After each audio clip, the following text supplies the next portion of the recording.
Hello, hi, my name is Linda Jordan, and I am the owner of LRJ Coaching and Business Solutions, where I help women who are in corporate America or professionals who have their own business. I help them maximize their money and jumpstart into their own financial freedom. So, why do you think that I am capable of having this conversation with you? Well, I worked in corporate America for 27 and a half years, and I was at the point where I needed to make a change in my life. So, to tell you a little bit about me first, I am a wife, a mother, and as I said, I worked in corporate America for 27 and a half years. And so, through that time, I learned that I needed to make a change in my life. I needed to do something differently. And so, I started my own business after going through probably 3+ mergers and 5+ reorganizations. I knew that I needed to make a change. I knew that I needed to do something different in my life so that I had control of my financial freedom and so that I could also create a legacy for my family. So I started my business, LRJ Coaching and Business Solutions. And to give you a little bit more about me, while I worked in corporate America, I did a variety of different types of positions or held different positions from finance to sales operations to communications, outsourcing, as well as um, making changes within the organization from a contact center basis. So that allowed me the privilege to get a better understanding of how you run a business. And so, what I would say to you for those who are ready to make a change in your life, and for those who are ready to start your own business, take advantage of, the company that provides you additional training so that you can be prepared to be your own boss. So, the three things that I want to share with you today are three simple tips that I used, and I think that will be helpful for you when you're ready to boss up and take charge of your life. So, the first one is around having the right mindset and a positive attitude. So, you're probably thinking, well, yes, I have the right mindset and my attitude is typically positive. However, we have to make sure that our mindset is really focused on being a boss and it's focused on doing what's best for you. So, with a positive attitude, it's by choice. We wake up in the morning and we decide what type of attitude we're going to have. When I wake up in the morning, I decide and I know that I'm responsible for my destiny. I'm responsible for the decisions that I make. So I have to have a positive attitude. The old phrase is, how do you turn lemons into lemonade? Well, we're all going to be faced with challenges. So when you're faced with those challenges, make sure that your attitude is ready to handle those. You don't want to have the attitude that, you know, I'm stuck, or you feel stuck and you can't get things done. So making sure that you have a positive attitude, and your attitude also is what helps you get along with others. So again, having the right mindset, keeping a positive attitude, and get the training that you need if you're still in corporate. Get the proper training to help you prepare for that next phase of life. See, when I was in corporate America, I was faced with a lot of challenges. And oftentimes I had to do tasks that I just really didn't want to do. So for me, I really had to think about, what's the best approach to take? And so when you're having to make those types of decisions, it makes a difference for you when you're faced with challenges. So always having a positive attitude, doing what's right, and doing what's best for you will help you in the long run. The second piece is around being consistent, being disciplined, and being committed. And that's when you're looking at, what is your next phase of life? So let me back up a step and say, before you get to that point, making sure that you're setting goals for yourself. So we all know about the SMART goals, and you don't want to just have SMART goals, but you want to think big. So having those SMART goals are great, but you really want to think big. What are your top 5 goals, let's say for 2021? But also, what are your top 5 goals for the next 3 years, the next 5 years, the next 10 years? What are those top 5 goals? And then you want to think about, why are these goals important? What made you want to focus on these particular 5 goals? So for me, when I was in corporate America, after I went through that struggle of reorganization, downsizing, and surviving most of those, I quickly realized that I needed to do something differently. So I started writing down my goals. But I wanted to make sure that I wrote down goals that were achievable because I wanted to prepare myself just in case the next reorganization or the next downsizing was something that was going to impact me. So I needed to have a plan in place so that I could maximize on that. So making sure that you have specific goals, but most importantly, you want to make sure that you have goals that are time bound. What do I mean by that? So if I say that I want to do, X goal, there's a time frame that goes with that. So by quarter 1, I want to make sure that I achieve this. By quarter 2, that's your next goal. Quarter 3 and quarter 4. So for each goal, you want to be very specific.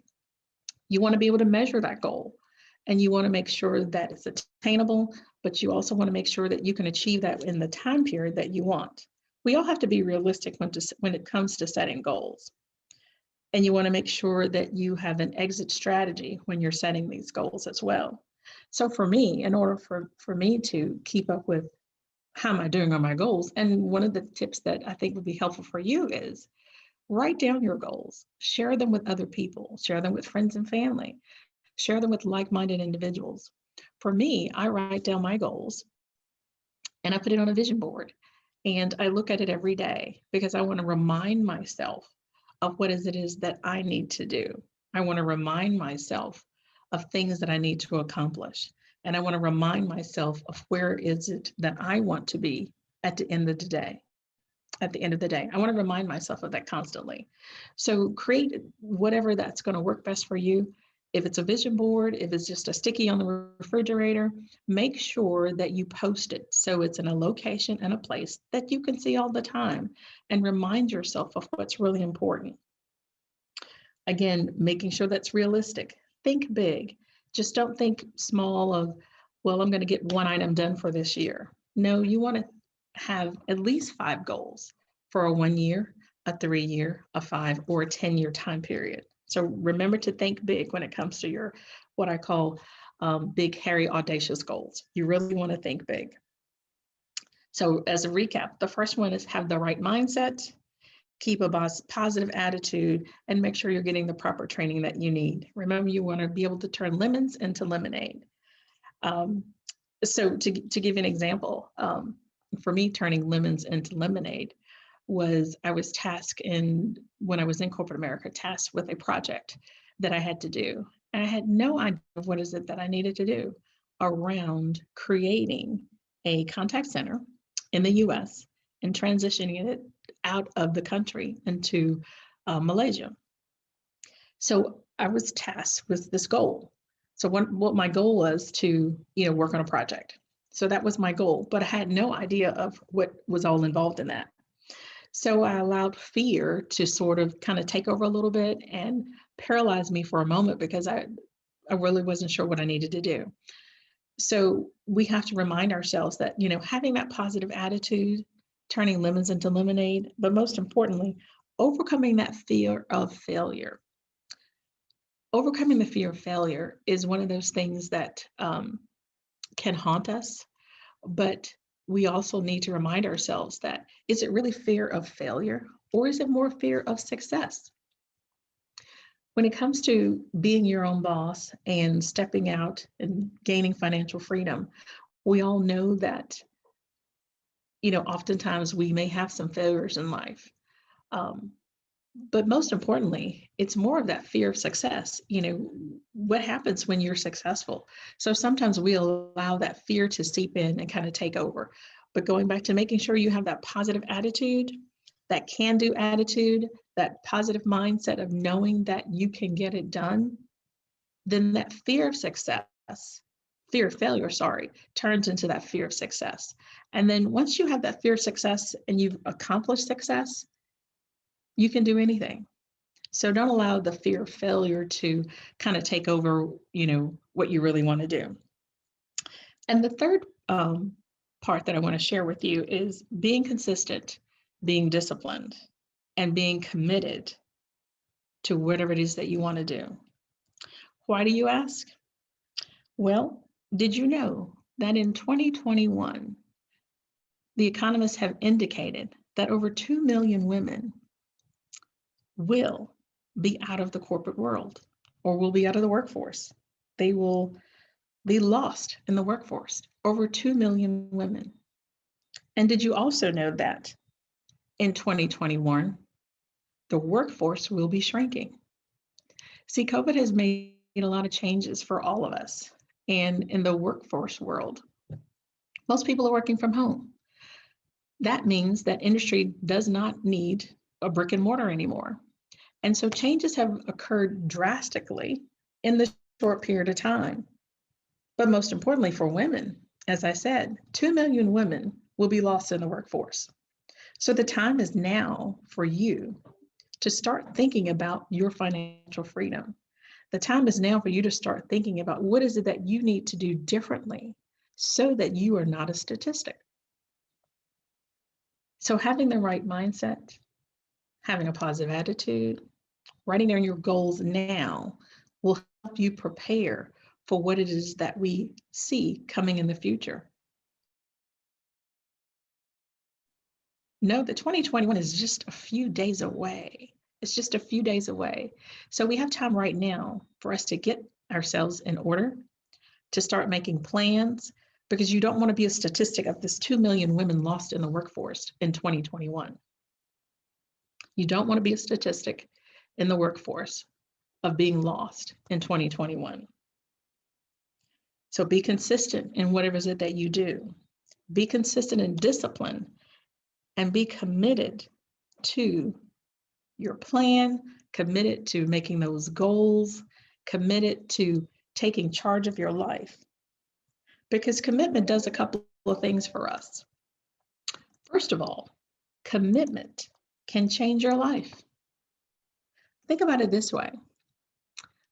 All the sports athletes, they practice constantly. That's all they do is they practice, practice, practice. And they are so good at what they do. And they make a lot of money at what they do. And that's because they're disciplined. That's because they're consistent. And they are committed to being the best that they can be in whatever sport that they're doing.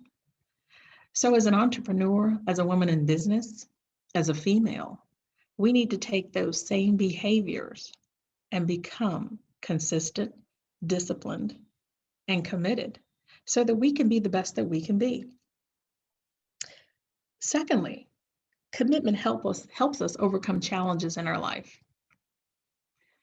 You know, being an entrepreneur, there are always challenges that we face, challenges around, finding the right, for me, I do a couple of different things, but finding the right employees, making sure that there's revenue that's coming in. So, sometimes you may need to find money for whatever project that you're working on. So there's all types of challenges that you may face. Even in the corporate world, there's challenges. If you're trying to get a promotion, there's a challenge because they may say you're not qualified for a particular job. So there's challenges in all that we do in our entire lives. But when we're committed to a task that we have, or we're committed to a goal that we have, it helps us overcome those challenges in our life. See, every day there's a challenge, and you have to be committed, and we will be tested every day. Every day that you wake up, you'll be tested on something, whether it's a challenge or it's a task or it's your faith. We'll be tested every single day. But if we're committed to what is it that we're doing, we're committed to our mission, we can overcome those challenges. Being consistent, yeah, there are a couple of things that we need to focus on when we're being consistent. Most importantly, we need to be patient. Sometimes when you're faced with a challenge or you're working on something and you want to get it done like tomorrow, and you want those results to show up tomorrow, but we have to be patient because you don't want to make a mistake along the way. So when there's consistency, we have to learn to be patient. Also, when we're being consistent in a process or whatever it is that we're doing or trying to achieve our goals, there's value in the process. So we need to take time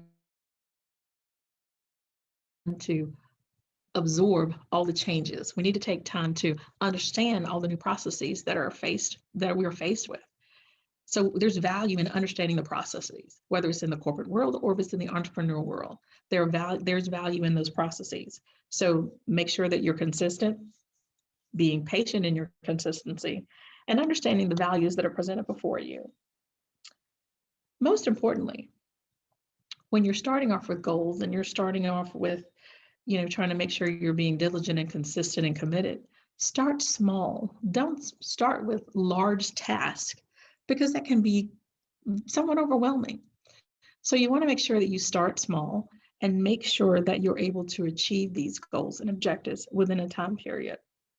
So remember, I said, figure out what are your top 5 goals. Understand why they're important to you. Understand why they're important to you. But also, what do you need to do differently to make sure that you can achieve these goals? Is it changing your behavior? Is it getting more education? What is it? You want to make sure that you are able to achieve these goals. So remember the top 5. Why are they important to you? And then what is it that you need to do differently so that you can achieve these goals? So to recap on what I've covered so far, there are 3 simple things that you can do to boss up and take charge of your financial freedom. Number 1 is have the right mindset and keep a positive attitude. Have the right mindset and keep a positive attitude. Because if you go into 2021 with the attitude of, oh my gosh, it's COVID and we've got to stay at home and you got to wear a mask and you feel like you can't get done what you need to get done, then you won't be successful. So going into whatever it is with a positive attitude, your outcome will also be the same, and it will be a positive attitude. I've had to make a lot of changes in my business because of COVID. And I can honestly say that, I think I'm on the upside as opposed to being on the downside. Yes, it is a change for all of us. Yes, it is something different. Yes, we had to pivot and come up with a new strategy, a new way of doing things, but it has been very rewarding. It has taken me to a different place that I wouldn't have gone before. You have to become uncomfortable being uncomfortable. And I've accepted that, and it has worked out extremely well for me. So secondly, know what you want. Set goals for yourself. Think big. Write down your goals. Be realistic in whatever it is that you want to do. And make sure that you have an exit strategy in place in the goals that you have listed. And then the third point was to be consistent. Be disciplined. Be committed to whatever it is that you want to do. Understand what is your why. We all have to know what our why is. So before you even think about writing your goals, you have to make sure you know what your why is. And when I was in corporate America, my why was, number 1, was to get out of it and be my own boss. But I had to really dig deep and figure out truly what that why is. And that why was to have financial freedom. That why also included, I wanted to leave a legacy for my daughter. I wanted to make sure that, when my life is over, she will be able to carry on. And that's what we really have to think about. We really have to dig deep and figure out, what is that why? What gets you going every single day? And for me, it's making sure I leave a legacy for my daughter. I have financial freedom. I can do the things that I want to do, spend the time that I want to spend with my friends and family, travel where I want to travel once COVID's over. But that's really what we all want in life, is to have the ability to do what we want and be happy doing it, be financially free, be debt free. And so if I've said anything today that resonates with you, I extend the offer to only 20 spots that I have available for a free 30-minute consultation on the Jumpstart to Financial Freedom. So for the Woman on Fire attendees, there's a 10% offer on the 3-month package. And there's a 15% offer on the 6-month package. And so if you go to www.talkwithcoachlinda.com, set up some time with me and we'll talk about which package is best for you. The 3-month package is 10% off for today. It's normally $15.97, but for the Women on Fire conference, it is $14.97. And for the 6-month, it's 15% off. It's normally $33.97, but for the Women on Fire conference, it's $33.97. So go to www.talkwithcoachlinda.com to schedule your free 30-minute jumpstart session so that we can discuss the best financial freedom package for you. My goal is to make sure that I can help every woman in the world understand and know that a 9-to-5 is not always for you. So how do you get out of that rat race? How do you get out of that 9-to-5 grind? You don't want to live paycheck to paycheck. And not saying that some of you do, but if you are in that situation and you want to be able to leave a legacy for your family, connect with me at www.talkwithcoachlinda.com and let's talk about how to help you get out of that rat race and start your journey to financial freedom. Thank you.